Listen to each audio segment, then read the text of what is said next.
Welcome to CAFMA Connect. Today we are kind of restarting the podcast. We've taken a little break, and so it's nice to start the new year, 2025, but also it's nice to have Chief Durre in the room because we work very closely together, and I think it's nice just to begin this first year, talk about a few just ways we collaborate as two agencies. Yeah. With that, let's dive into joint operations. Yeah. We have accreditation. You guys just went through the initial process of it and had all your documents reviewed with the recommendation to be accredited going before the board later this year. Great. We're a little bit behind. We're going to turn our documents in, but one of those items is the joint standards of cover. Correct. And I think we both the fire board and the city council have adopted that document, which really highlights what we do collaboratively as two agencies. Right. You are the expert in that. Talk to me a little bit about what that is. I'm not so sure about expert, but I've done it a couple of times. And first of all, absolutely, thank you for the participation in the site visit, because while we had our site visit, it felt like we had our site visit because obviously Chief Parra, yourself, were there embedded into that process at all kinds of steps. And, definitely is a good feeling that we've gotten past that part. That joint standards of cover is an innovative document.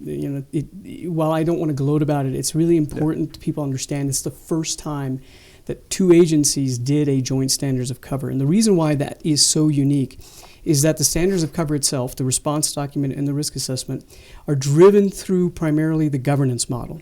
And because we have two governance trying to do a response system on paper, it doesn't quite fit into the mold of the accreditation process. And you know what? That's okay. Yeah.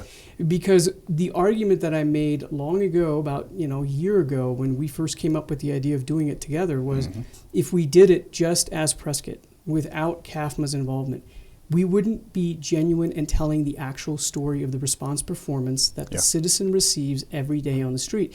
And we talked right before this podcast about why that is so important. People always think about those large fires, right? It is, as we know and as our personnel know, but maybe the residents don't know, a fluid, interconnected system that puts the closest appropriate resource on the scene of the emergency as fast as possible. And measuring that response performance is much more interesting to me than just trying to do an academic exercise to pass a test, because that's not the point of accreditation. The point of accreditation is to continuously improve and get a better product. Well, and I think it's interesting because when I've been here with CAFMA, Century of Piper before that. I started my career at Station 75 on Lee Boulevard, and then we moved from Station 75 to Station 51, which was downtown 6th Street. I've spent a lot of time in the city of Prescott running calls, and now, through that agreement, we've made the switch of properties. We now own the property on Williamson Valley and Iron Springs. Station 51 still runs a significant amount of calls within the city. At the same time, though, you look at all the outlying areas that, whether it's 71 providing service, whether it's 75 responding back in, there's a lot of areas that are covered jointly by both agencies day in, day out, fluid. And no one knows the difference between the two agencies. So it's not just, like you mentioned, those large incidents, Legato Fire, right? If it wasn't for the city of Prescott, man, I think we could have easily been looking at extension into businesses, the building next door, the apartments next door. Your agency, your folks were crucial in helping with that. At the same time, you look at Whiskey Row, when that was burned, you have CAFMA units.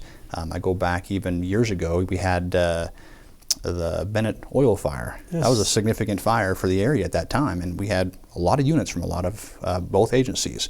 So yes, everybody sees those big ones that we collaborate with, but I think, like you say, the joint standards of cover really highlights day in, day out how we collaborate. And I'm really glad you bring that up, because one of the main rules of automatic aid that we all know about is you don't count the numbers. If you try to balance that like a metric equation, you're always going to be off. And the reason for that is what you just mentioned, right? The Legato fire happens, and we provide aid for that resiliency in the system. But every day, Engine 51 runs approximately 70% of the calls within the city limits of Prescott. We provide the first 2 to 3 units of the effective response force outside of the jurisdiction up White Spar. And that works out. Where it really is starting to, I think, be effective is the property you all now have at Santa Fe and Glassford Hill.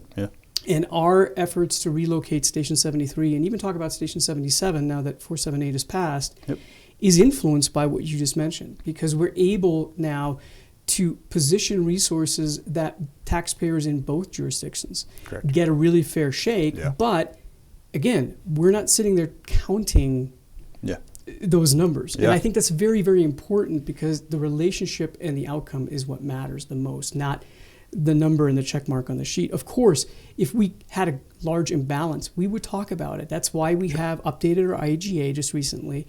But at the end of the day, I think the important thing is to know that the efficiencies that creates, I always said, and this was in the lead up to 478, that both agencies would basically have to have 2 additional stations currently to be able to produce the same level of first due response performance that we're able to produce with the relationship that we have, and that's now codified and documented in that standards of cover. Yeah, no, like I say, I think it's great.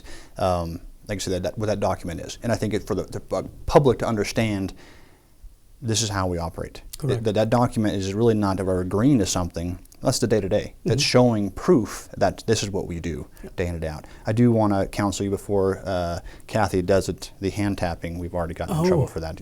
You're a hand talker, which that's all right. But before Kathy says something, I just... Oh, thank you. I was so close. Yeah, I could tell. She was over there just... on the side of my... okay. All right. So joint standards of cover, day-to-day operations. Now let's talk about, we just graduated the first Joint Firefighter Academy. Tell me from your perspective. Fantastic. Yeah. Right? I like the idea for a lot of reasons. Number one, for us, the recruitment pipeline is a concern just like it is for you. Sure. And we saw a significant increase in the number of applicants when we opened it up to green applicants, so basically only having an EMT. That is a necessary component of our recruitment strategy. Well, in order for us to do that, we have to be able to train to the Fire 1 and 2 level from scratch. We don't have the resources on our own with our training division to be able to accomplish that. And by partnering with you and your Green Academy, not only does that help us be able to do that, but I would contend that just like what we talked about with automatic aid, it also helps all of you with more instructors and increasing the cadre, which I think is so important. Now, that said, I've heard a lot of great feedback just in the first couple of weeks since that graduation. I've gotten actually a lot of great feedback about the graduation ceremony itself. Yeah, it was fun. You know, it was a neat event and unique. Yeah, absolutely. And for me, I graduated from a regional academy when I started my career. And to give you context, there were 9 agencies as part of that regional academy. Yeah. The relationships that we were able to build in that academy lasted a long, well, they're still going on for the folks that are still working in those systems that have gone through academy together. And that's the case because our system is so interconnected that I think it's really, really good for us to be able to start those relationships at the recruit level that we know, right, the future us of the world are going to rely on those relationships, and they're forged now in this academy. And I think that's what I had a brief opportunity to visit with them on one of the days, and one of the things that I don't think maybe they can say, they realize the partnership is great. Right? We were able to show with joint training officers, we're able to show what we do on a day-to-day basis, and so they're learning the same thing.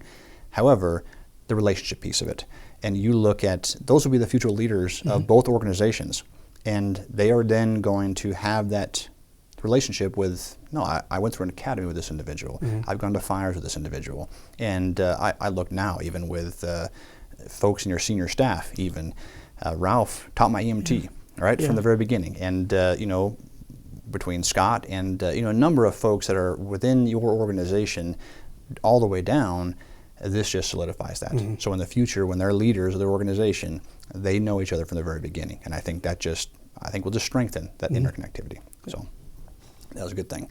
And we have another one, right? How many Absolutely. are you? So we're looking at up to 8 Okay. right now. Of course, we have to look at the attrition pipeline. Our city manager and council approved us to have actually overhires for the first time. Okay, nice. And so that means we can have a little bit extra in the academy knowing that attrition is happening.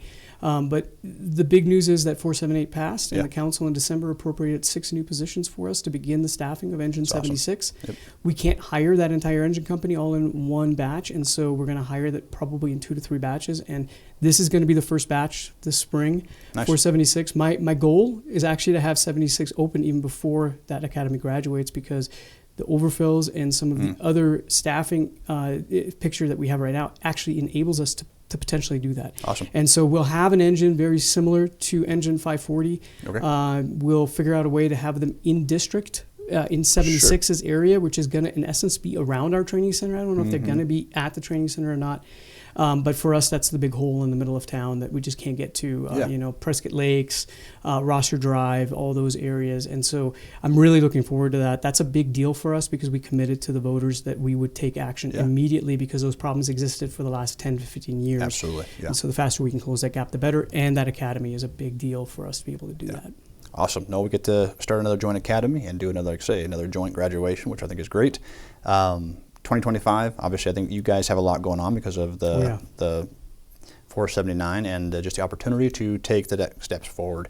And I think for us, obviously, we're looking at accreditation along with a number of other items, including visiting with the board in regards to a permanent fire chief. Right. So we're in those processes. So change on both sides of the organizations, but I think you know, a lot of opportunities. Yeah. Anything on the Prescott side as far as you want to cover before we close out? Yeah, I mean, I think the capital construction is obviously a huge deal. We're right now reaching out to our staff to gather interest in being on our design committee.